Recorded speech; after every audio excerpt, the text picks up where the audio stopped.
Career Uprising. I'm your host and professional career coach, Lorraine. Join me as I guide you through an amazing journey of self-discovery and empowerment. If you are looking for work, changing careers, or stuck in a toxic job, then this is the show for you. I offer both practical and spiritual guidance to help you up-level and advance your career. Let's start the uprising.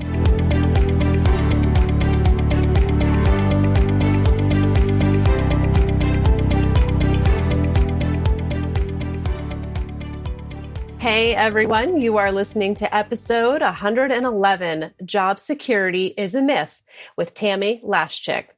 How are you doing, everyone? Welcome to not only a new show, but this will be our first show of 2022. So welcome to the new year. I love New Year's. I hope you do too. And I know we're all hoping that 2022 will be better than 2021 and 2020. Who knows what the future holds, but much of that is up to us, right? And it's within our control. So I hope that you are in a good mindset and healthy and in a good place to start this new year. I can't believe that this show is in its fourth year, Career Uprising. It's unbelievable to me that I'm in my fourth year and past 100 episodes. So thank you to everyone who has been listening, and please do take a moment to rate and review the show on Apple or however you like to listen. Apple's the best place, but I love testimonials in all forms, and you can always shoot me an email with one, and I put it on my website. I very much appreciate you listening and your support of the show. That's the only way I've been able to continue it into my fourth year as I have. So thank you so much. And so we are starting off this year with a wonderful guest. I met Tami last fall when I took part in her online summit called the Next Level Life series, which was wonderful. Her and I had a fantastic conversation all around the corporate world versus working for yourself, and job security, as we're going to talk about today. And, you know, her and I really just share a lot of similar experiences and some different career paths, but yet some similarities. And I'm going to let her tell her story in just a moment. But many of you know, of course, that I left the traditional workforce very young at 31 and founded Career Uprising, and I've never looked back. I set out to coach clients on how to transform their careers and their lives by first transforming their thinking and their definition of what is possible. And in doing that, I transformed my own career and my own life and my own thinking. So it's been transformative for myself as well as my clients. And I know Tami is no stranger to that transformation as well. She's going through that now and building her own business. So I want to have her tell you a little bit about herself. I know that she had a successful career on Wall Street, but now she's branched out into her own coaching practice. And I want to really bring her on and get her experiences, her perspective on this issue of job security and why her and I both believe very much that it is a myth and a lie. Quite honestly, it's not what we think it is. It's something I believe that we have to create for ourselves. But anyway, welcome to the show, Tami. Thank you so much for having me. And you're right, we have a lot of similarities, had a great connection when I interviewed you for the summit, and congratulations on your much success with this podcast. It's wonderful. Thank you. Thank you so much. And thank you for being here. And I have to attribute a lot of that success to the wonderful guests that I have. They add so much to the show. So I'm really happy to have you here and get your perspective. So why don't you start out and just tell our listeners a little bit about your story and your background professionally and how you got into doing the work that you're doing today?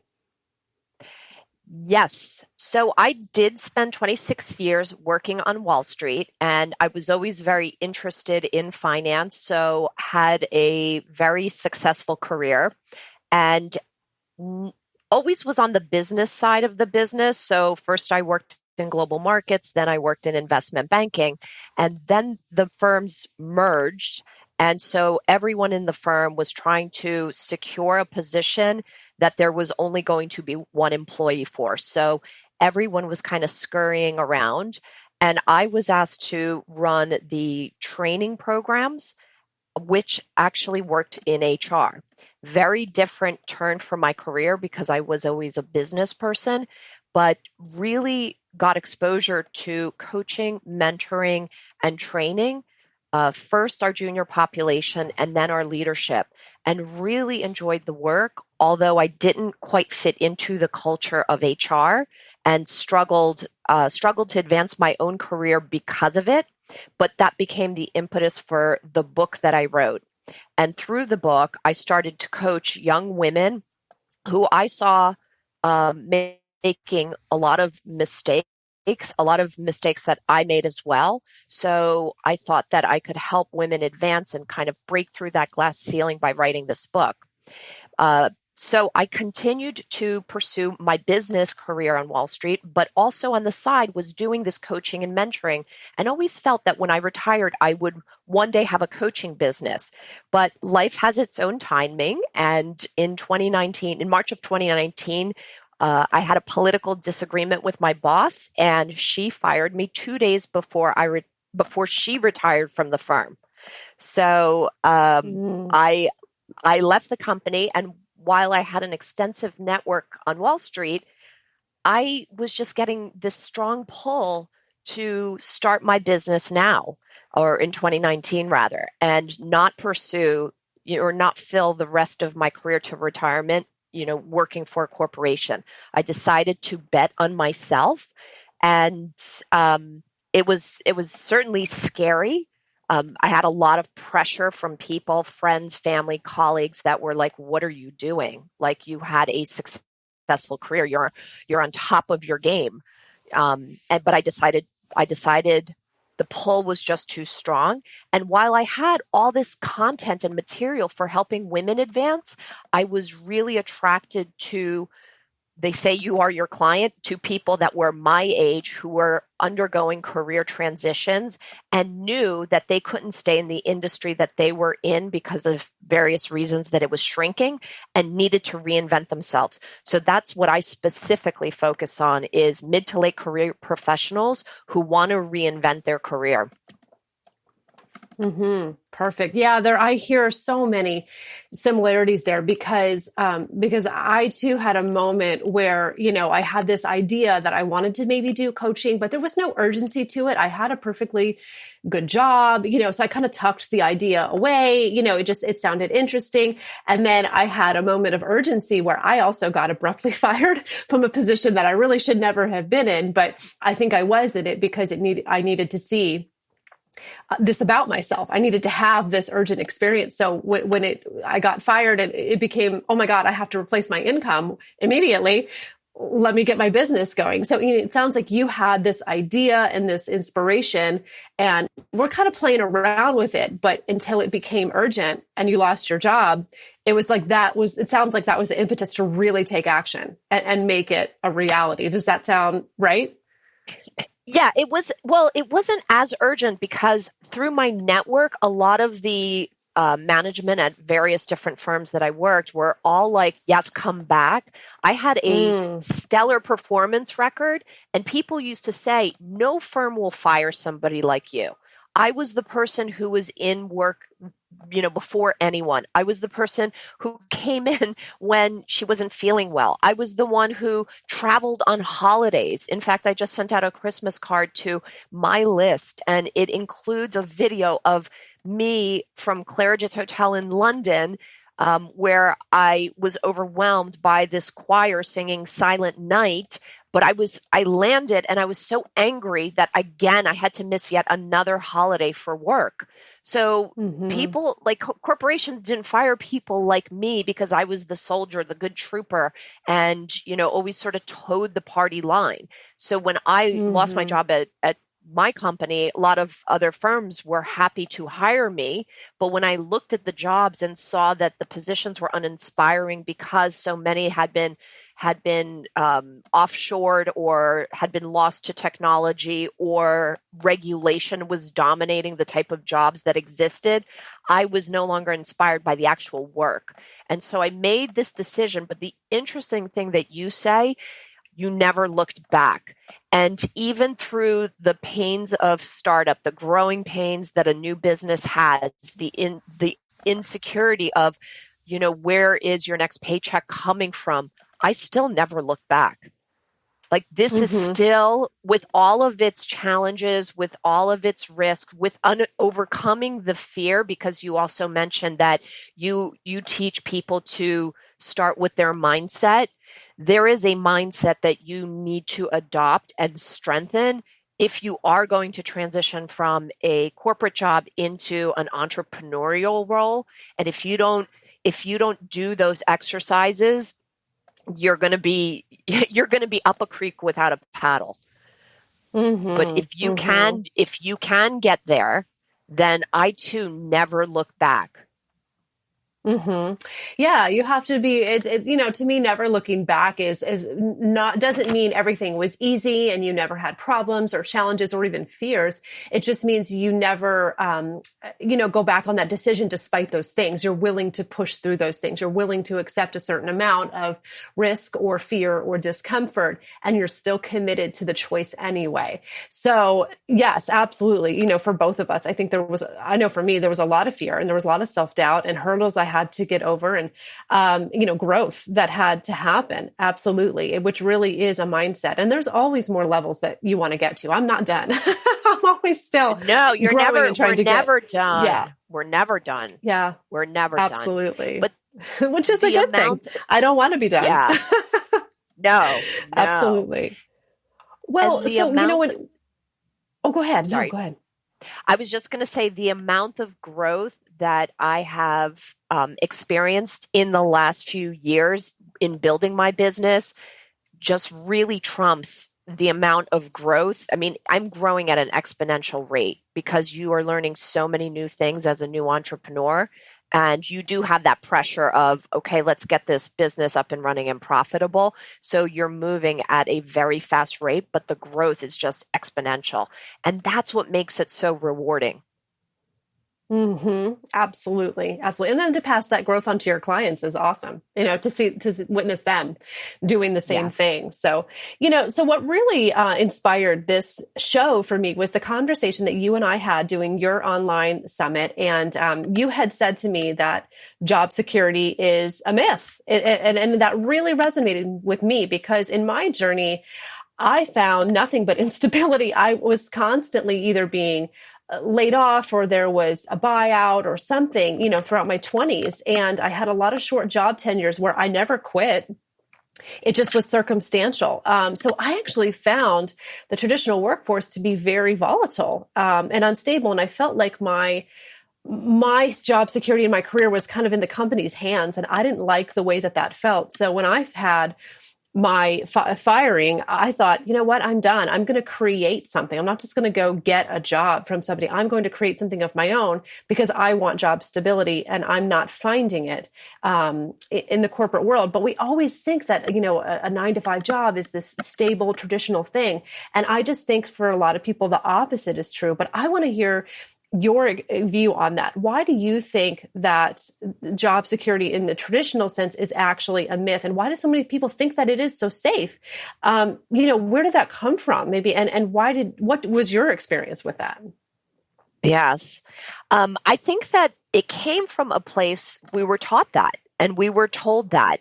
We were told to actually push aside some passion that we had or some hobby that we may have wanted to make into a career because it seemed like a very big challenge. Say we wanted to be a dancer or an artist, and then someone came along, a parent or most likely a parent, said, no, get a good job working for a good company and go be an accountant or a lawyer. And so we had this perception that the path was safe. So even me working in a corporation and again, being the person that everyone says nobody fires somebody like you, my entire career, I always had this underlying anxiety that my job could go away. And I remember I worked for someone early in my career just for a very short project, and we became friends. And he then left the day-to-day job and started his own consulting firm serving clients on Wall Street. So he was always around around the street. So I used to run into him all the time on the street, and he would say, "How's it going?" And I'm like, "Great, I just got a promotion and a raise, but I could lose my job tomorrow." I said the same thing to him, and I ran into him in the street for probably 17 years. And every time I ran into him, I would say the same thing.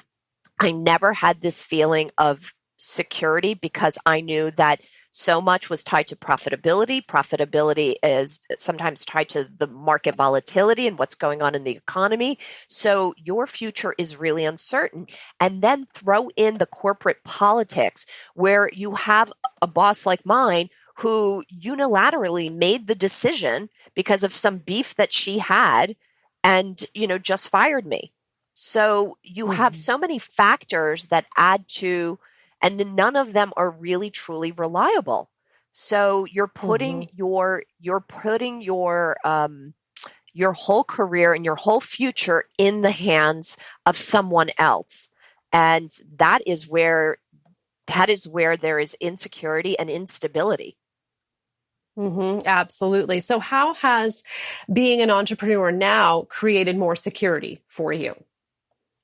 Well, I'm certainly in control of my own day-to-day. I'm in control of my own corporate strategy. So I decide, how I want to build this business, and I decide which clients I want to work with. I decide which ones I don't want to work with, which is even more important. How many times in a corporate environment were you paired up either with a colleague or a client that you just detested and they treated you so badly? I don't have that anymore. If I don't want to work with a client because of their behavior or how they're treating people or how they just, their attitude, I don't have to work with that client anymore. So that in itself creates a certain amount of security. Also, I believe that you're in control of your own fate and destiny. And when you do a lot of the mindset work that we do, and you start working on yourself and focusing inward to develop yourself to be better, to strengthen that mindset, you start to realize that money's not so hard to make, and this is a huge shift in mindset. And I'm sure you've done a lot of this type of work, but when you start having a positive outlook, start recognizing that you're sourcing. And this is where this goes into a bit of the spiritual and mystical that you said you also teach in your practice. But there is that. And, I came from Wall Street, which is not spiritual at all. Yeah, it's right. The opposite of that. Yeah. Secular. It's the opposite, which is why I specifically don't work with Wall Street clients, because they think that the spiritual aspect of what we teach is woo-woo. I need to, when I'm interviewing clients and selecting clients, I listen for that. And either spiritual or religious clients are better suited for what I'm teaching because there is that faith and there is that spiritual aspect, that programming your mind for positivity that is then going to attract in what it is that you want. So if you don't have that view and you're missing that piece, those aren't necessarily the clients that I tend to work with. I agree, because a lot of it makes you coachable. You have to be willing to look inward. You have to be look at the bigger picture. You're coaching the whole person, really. I mean, I've always said that career coaching is life coaching. It might be one aspect of their life, but they also have a family and emotions and a past to deal with. And you're really confronting all of that at the same time. So you really have to look at it as it's all your life is what it is. It's not just your job. It's you, the person. So it's a lot more than that. So absolutely. I look for that as well. When I coach clients is, are you open to that growth? Are you coachable, basically? Yes. Well, so tell me more about, or tell our listeners too, more about the work that you do in your practice. And I think you said a book that you wrote as well. Tell us a little bit more about that. Sure. And I just want to also follow the thread that you just said about life coaching. That was actually the impetus behind the Next Level Life Series Summit. And I am actually taking that idea, because I would spend time with clients, and when you find out somebody's unhappy in their career, they're also unhappy in almost all aspects of life. Yes. Maybe one or two areas are working well, but pretty much, if they're miserable at work and spending so much time, they're fighting with their spouse, or they don't want to go to the gym, so they're eating junk food, and it's just, the whole thing is off kilter. And so I am actually developing a Next Level Life series program to build on a much more holistic framework of up-leveling your entire life. So completely agree. Wonderful. Wonderful. I can't wait to see more of that and hear more about that when you develop that out. I love that, just that phrase, next level life. That's so inspiring. I loved that when I heard that. I said, that sounds like something I need to be a part of. Definitely. Yeah, definitely. for sure. For Good. sure. Yes. Well, this has been wonderful. So I guess one last thing is, any other advice that, or maybe steps that you could share with our listeners to help them take control of their career, whether they want to start a business or stay in the corporate world, because not everyone's a business owner, right? Some people are more happy as employers, but either way, we all want to feel like we are in control of our careers. So what are maybe some simple either steps or even mindsets for people to adopt to help them feel like they are in control of their careers? Yes. I think probably the best advice is what I learned from Jim Rohn's teachings, and that is focusing inward. If you want to change your life, if you want to change the outside and the exterior, you have to actually change what's going on inside of you. And what's interesting is, when I was digesting all these Jim Rohn videos, he talked about how his most prosperous years were during a time of economic crisis in our country. And as we embarked on coronavirus and lockdowns, this is right the time where I started my business.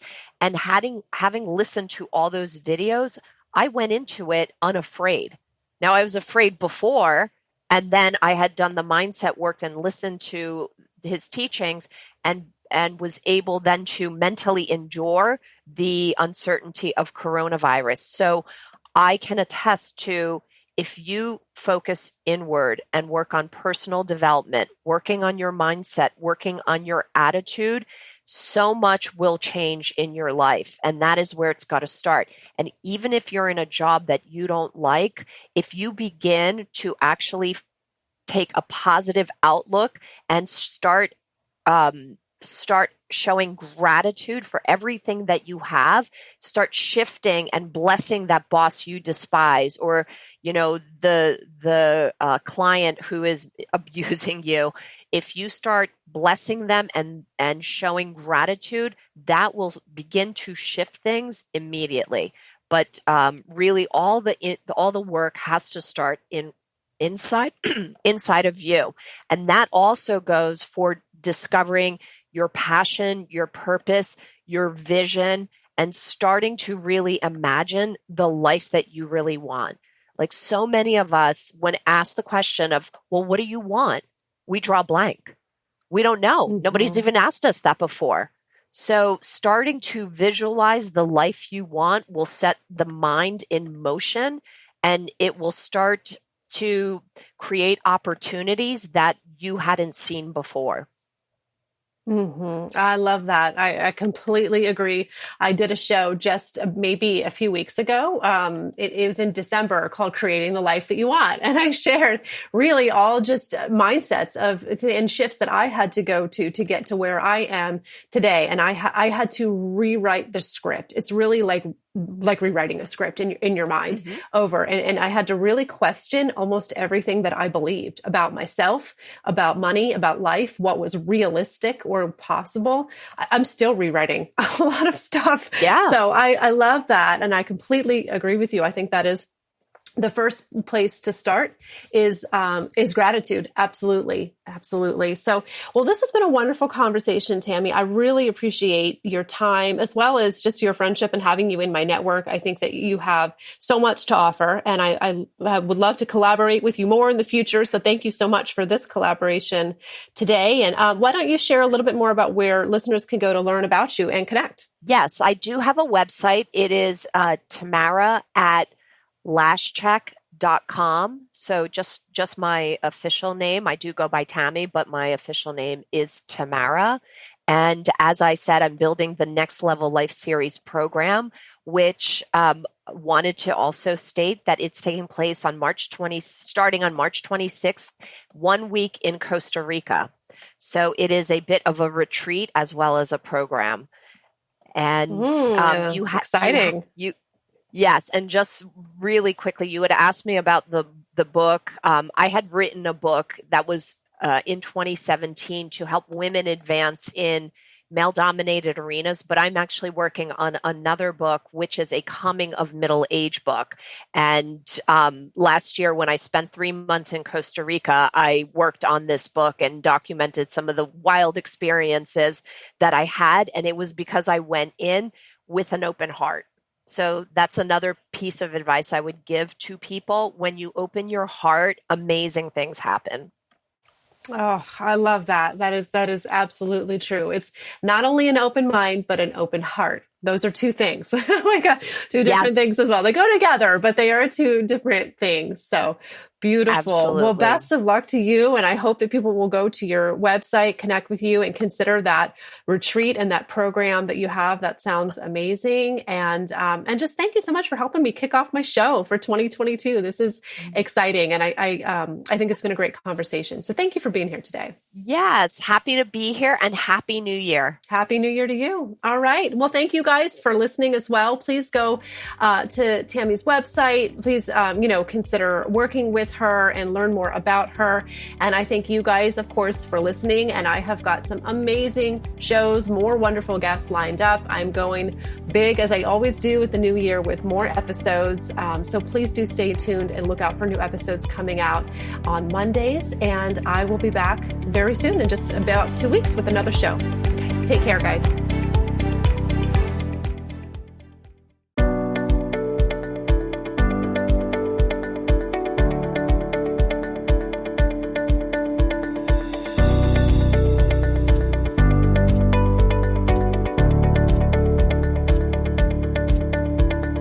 That's it for today's show. Thank you so much for listening. If you like what you heard today, please consider giving the show a positive review on iTunes. It would mean a lot to me, and it would help to spread the word so that others can learn about the show. Thanks again for tuning in, and I can't wait to connect with you again next time on Career Uprising. This show is brought to you by InflowRadio.com, the best curated talk radio network for personal development, wellness, spirituality, and conscious business.